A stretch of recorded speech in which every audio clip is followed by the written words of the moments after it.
اسلام کے نام سے بلا وجہ نفرت کرنے کے بجائے اس خوبصورت تعلیم کی طرف توجہ دینے کی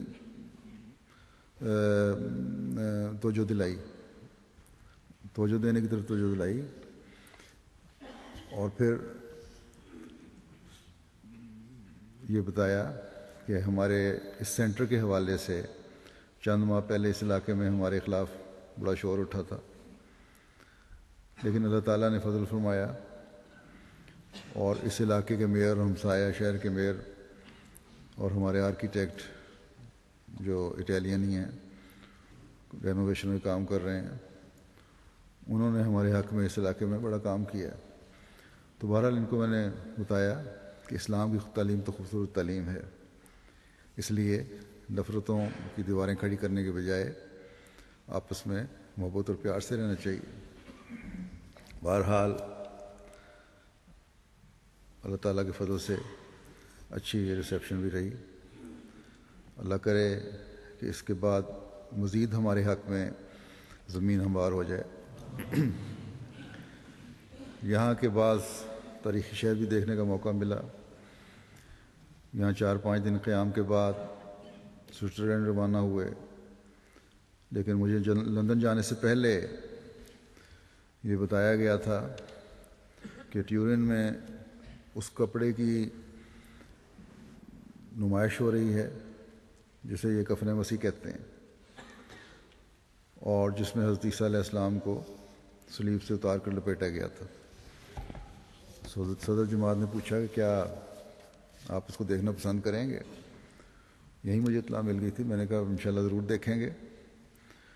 انہوں نے وہاں چرچ کی انتظامیہ سے بات کی تو انہوں نے کہا کہ ہمیں بڑی خوشی ہوگی کہ جماعت احمدیہ کے خلیفہ اسے دیکھنا آئیں اگر، اور ہم اس کے لیے خاص انتظام بھی کر دیں گے۔ چنانچہ سوئٹزرلینڈ جاتے ہوئے شہر ٹورین راستے میں آتا ہے، ہم دوپہر کے وقت وہاں پہنچے اور شام 5 بجے اس چرچ میں گئے جہاں اس کی نمائش تھی۔ میں سمجھتا ہوں کہ یہ بھی اللہ تعالیٰ کی طرف سے انتظام ہوا ہے۔ میرے ذہن میں نہیں تھا کہ نمائش لگی ہوئی ہے، باوجود اس کے کہ غالباً میر محمود احمد صاحب نے کی طرف سے اطلاع آئی تھی کہ یہ نمائش لگ رہی ہے اور لندن سے کسی کو بھیج دیں تاکہ دیکھ لے۔ اور اس زمانے میں آج کل بھی ہمارا جماعت احمدیہ کا کوئی عالم اس کا گواہ بن جائے کہ اس نے یہ شراؤٹ دیکھا تھا، لیکن اللہ تعالیٰ نے کسی عالم کے بجائے مجھے خود ہی جو حضرت مسیح علیہ الصلوۃ والسلام کا ایک ادنا غلام ہوں یہ توفیق عطا فرمائی کہ خود دیکھ لوں۔ اٹلی کے پروگرام کے باوجود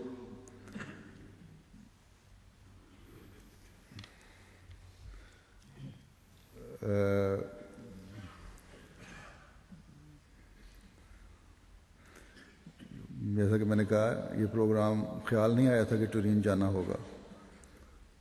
جو روٹ بنا اس کے راستے میں ٹورین بھی آتا ہے، اگر نہ بھی آتا تو جیسا کہ میں پہلے کہہ چکا ہوں اس نمائش کی وجہ سے وہاں ضرور جاتا میں۔ بہرحال جب ہم وہاں گئے ہیں تو نمائش کے جو ڈائریکٹر ہیں، جو ان کی پادریوں کی کونسل کے بڑے پادریوں میں شمار ہوتے ہیں، وہ استقبال کے لیے موجود تھے۔ انہوں نے ایسا انتظام کیا اور ایسے دروازے سے ہمیں لے کر گئے جہاں سے عام پبلک نہیں جاتی،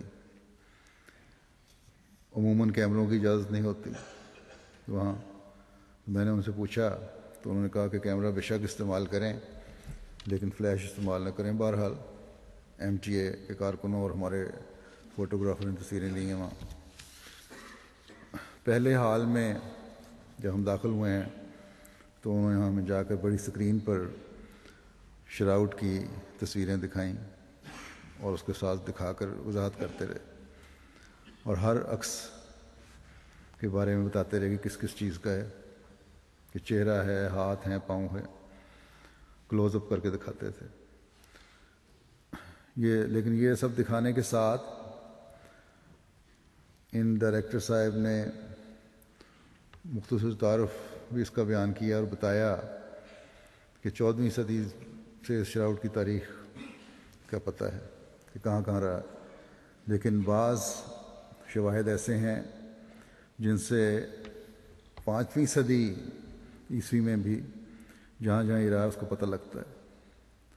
بہرحال اسی تسلسل میں انہوں نے یہ بھی بتایا کہ یہ ایک کپڑا ہے جس کی لمبائی 4.42 میٹر ہے، چوڑائی 1.13 میٹر ہے۔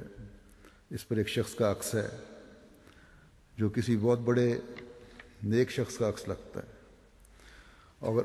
اگر اس کپڑے کی تاریخ وغیرہ پر غور کریں تو ہم اس نتیجے پر پہنچتے ہیں، یہ انہوں نے کہا کہ یہ حضرت عیسیٰ کا عکس ہے، اور اس کی 1898 میں ایک شخص نے تصویر لی تھی جس کا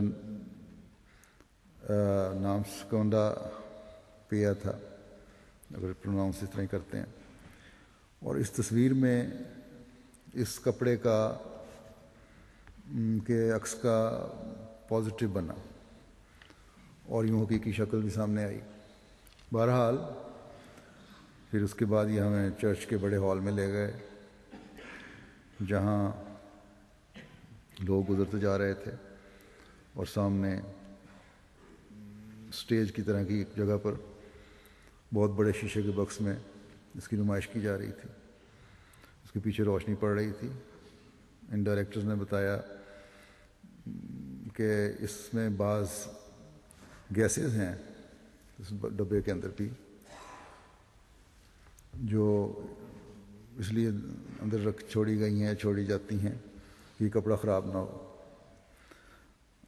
بہرحال ہمیں انہوں نے باقی لوگوں کو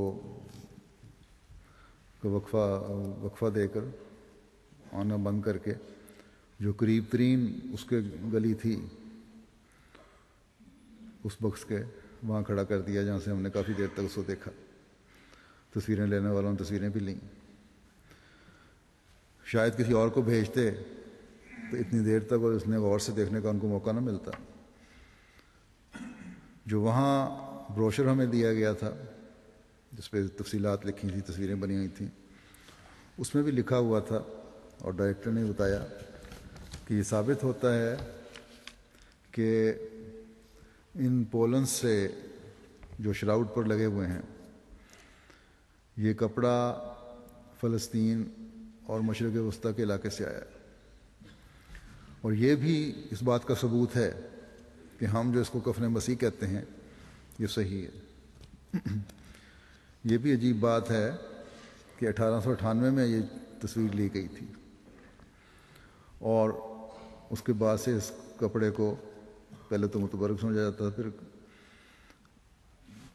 کفن مسیح بھی کہنے لگے اس کو۔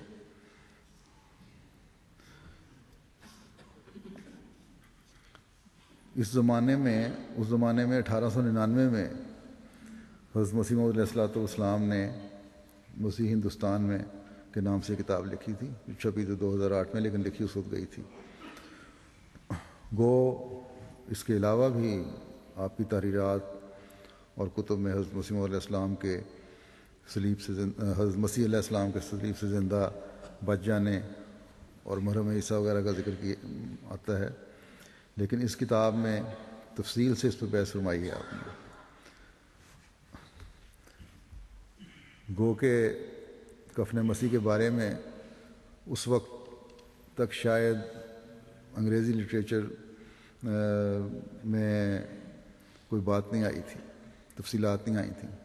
گو کہ کہتے ہیں کہ اٹیلین اور جرمن میں معلومات تھیں، اس لیے آپ نے حضرت مسیح علیہ السلام نے اس کفن کا ذکر تو نہیں فرمایا، لیکن اللہ تعالیٰ نے حضرت مسیح موعود علیہ السلام کے لیے آپ کے وقت میں ہی حقائق ظاہر فرما کر، مزید حقائق ظاہر فرما کر حضرت عیسیٰ کے صلیب سے بچ جانے کے مزید شواہد مہیا فرما دیے۔ بہرحال اس نمائش کو دیکھنے کے بعد یہ ڈائریکٹر صاحب ہمیں اب ساتھ ایک کیتھیڈرل تھا اس کی عمارت کے لے گئے. پہلے نیچے سے دکھایا, پھر اوپری منزل میں لے گئے کہ لائبریری اوپر ہے اور اوپر جا کے لائبریری دیکھ لیں. میں نے کہا چلیں. لیکن اوپر جا کر جب ہم پہنچے ہیں تو ایک اور صاحب وہاں کھڑے تھے جو پروفیسر صاحب تھے. ان کے بارے میں وہ انہوں نے پہلے بتا دیا تھا کہ ابھی ملیں گے.